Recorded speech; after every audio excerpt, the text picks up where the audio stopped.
Hey, what's going on, you guys? It's Adam over at Teach You Freedom, and on today's mastery lesson, what I want to share with you guys is really a Habits 101 crash course, right? I'm going to give you all the tools that you guys need to create new habits, explain what habits are and why they're so important, and really what influences them so that you can make sure to build habits that last a lifetime. So stay tuned. All right, you guys, so let's dive right into this course, right? The first things first, why are habits so important? And really, what is a habit? Well, a habit, the best way I can explain it is really like a cognitive script or a mental shortcut that your brain uses to conserve energy, right? When you think about it, your brain is relatively small in comparison to your overall body mass, but it consumes more than 20% of your total daily energy, right? So it's an energy consuming machine. And one of the ways it cuts back on some of that energy is by creating shortcuts or habits that help conserve the amount of thought or effort that go into a day-to-day interaction, right? Your brain's basically saying, I want to focus on things that are new and novel and require a lot of attention, and I want to outsource or just, kind of create shortcuts for things that we do every single day.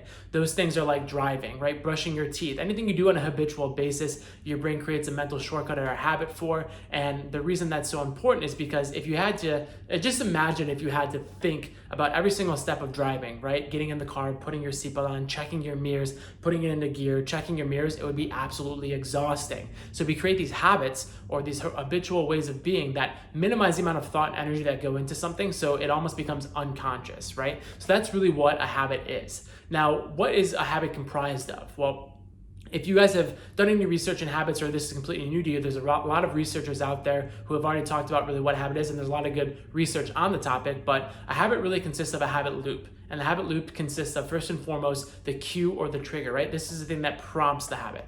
You then have the craving, right? The craving is what draws you towards doing that action.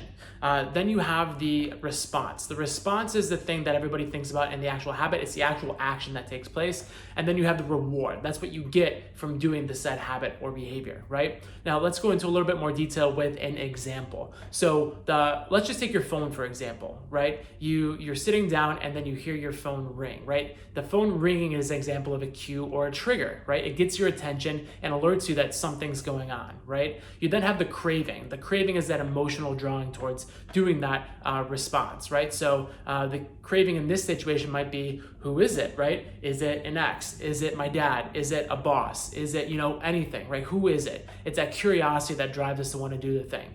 The next thing is the response. So the response in this case would be picking up the phone and checking and seeing who it is, right? And then the reward would be whatever satisfaction you get by finding out, it was your brother or it was a job offer or whatever that might be by checking it, right? And that's what we call the habit loop. It consists of 4 different things: the cue, the craving, the response, and the reward, right?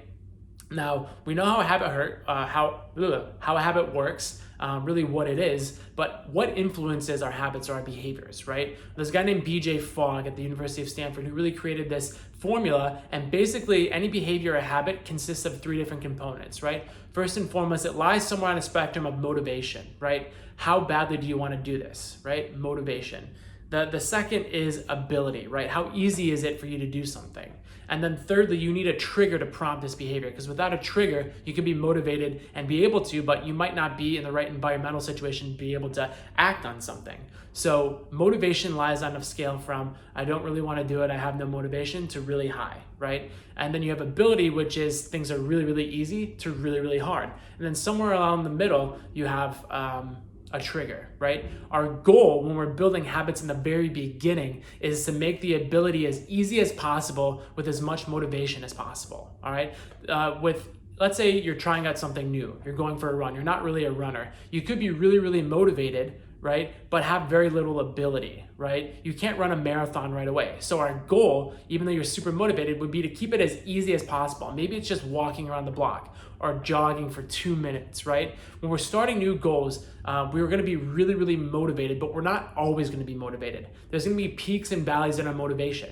So if we try to do things that are really, really hard right off the rip, when that motivation drops, we're gonna fail, right? And when we fail, we get discouraged. And I don't know if you've ever been in a situation like me, but you get really motivated, you start a new habit, your motivation goes down, you don't do it a couple weeks in, and then you completely quit, right? We see this happen all the time after New Year's when we have New Year's resolutions, right? So how can we create sustained change over time? You start as small as possible. You want to start as small as possible, so when your motivation waxes and wanes, it's not going to affect your ability to do even the simplest things. my goal here that I want to share with you guys is make it so simple you can't not do it, right? Walking around the block, eating one vegetable at every meal, right? Whatever it is, make it as simple as possible. So when you're thinking of building a new habit, think about your motivation, think about your ability, and then think about the trigger that's gonna prompt it. So in the last part of this video, what I wanna share with you are some tactical tools that you can use to implement new habits and make it easier, but also make sure that they stick. So when we're building new habits, we need to keep three things in mind. We wanna make sure that habit is attainable,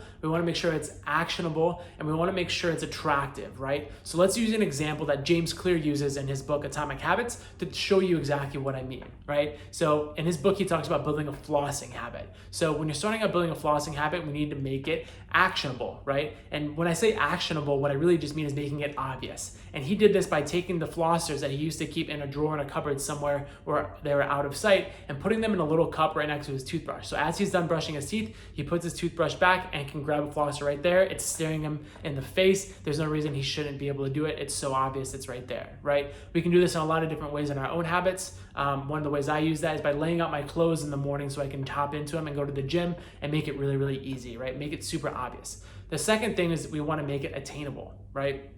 By making it attainable, we just want to make it more actionable or doable. And James talks about in his book, Building a Flossing Habit, by just starting by doing one tooth at a time when you're flossing, right? It can be tedious or overwhelming to think about building a new habit by flossing all of your teeth, but if you can just start with one, it's so easy you can't do it. It takes 2 seconds, right? And then over time, you slowly ramp that up, and before you know it, you're flossing your whole mouth, right? And then the last thing we want to do is make it attractive. By making it attractive, it just means making it more enjoyable to do. This is the reason that toothpaste is minty and fresh. This is why dental floss is wax, right? It makes you feel good. There's no other reason to have it flavored or wax or whatever other than the fact that it makes your teeth feel good, your breath feel good, and it's satisfying afterwards. The ways that we can make other habits attractive are, let's say you don't really like running. It's not really that much fun for you. Put on your favorite podcast or your favorite TV episode or something while you're doing it. When I do laundry, I always put TV on or something that I enjoy listening to because I hate laundry, but it makes it a little bit more enjoyable. And what we're doing is we're kind of bundling something not so satisfying with something we really enjoy doing to make it more fun to do, okay? So to give you guys a whole recap of everything we just talked about today, right? A habit is really a cognitive script or a mental shortcut that your brain uses to conserve energy, right? We talked about what a habit is, right? It's a cue, craving, response, reward called the habit loop, right? Or the habit cycle. We also talked about how we can influence our habits by increasing motivation and decreasing ability to get started and putting a trigger somewhere in there to prompt us to do that thing. And then lastly, when we're building a new habit, we want to make it attractive, we want to make it actionable, and we want to make it attainable, right? So this is the Habits 101 crash course. I hope you guys enjoyed this. If you liked it, let me know in the comments, and I'd love to make more content like this. So let me know what you guys think, and I will talk to you on the next mastery lesson.